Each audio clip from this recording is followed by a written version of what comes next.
The iPhone SE 4 is one of the most affordable iPhones offered by Apple, and the company is planning to introduce significant updates to this model.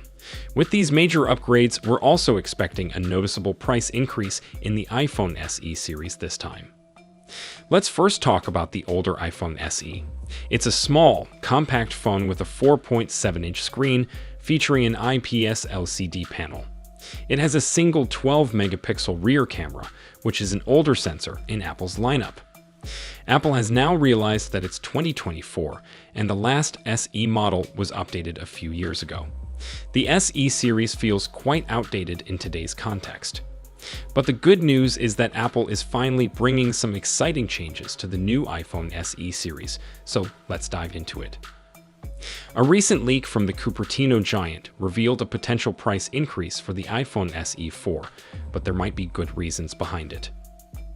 A report from Phone Arena cites well-known leaker Revegnus1, who claims that Apple's next budget-friendly smartphone could cost as much as $499.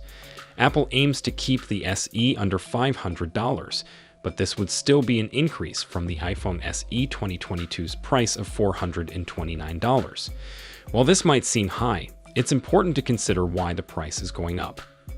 Back in August, Mark Gurman wrote in his Power on newsletter that the iPhone SE 4 could come with some form of Apple Intelligence.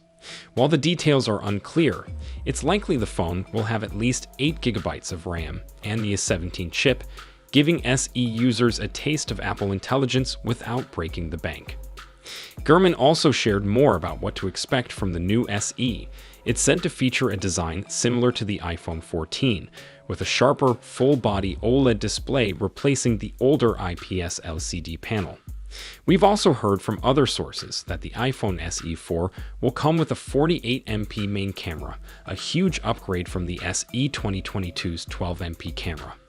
Thanks to European Union regulations, the new iPhone SE will come with a USB-C charging port, replacing the current Lightning port. The iPhone SE 4 offers the experience of using an iPhone without a hefty price tag. However, we're still unsure exactly how these updates will pan out. We'll have to wait for its release, expected in 2025, to see if the SE 4 will become one of the best affordable smartphones. So, what's my verdict? If you're looking for a compact and easy-to-use phone from Apple, I will recommend waiting for the new iPhone SE. I guarantee it'll be worth the wait. This is your host, Alayush, signing off. Like our video and subscribe to this channel for more updates from the tech world. And if you want to learn about Xiaomi overtaking Apple in sales, click on the video on your screen. Bye for now.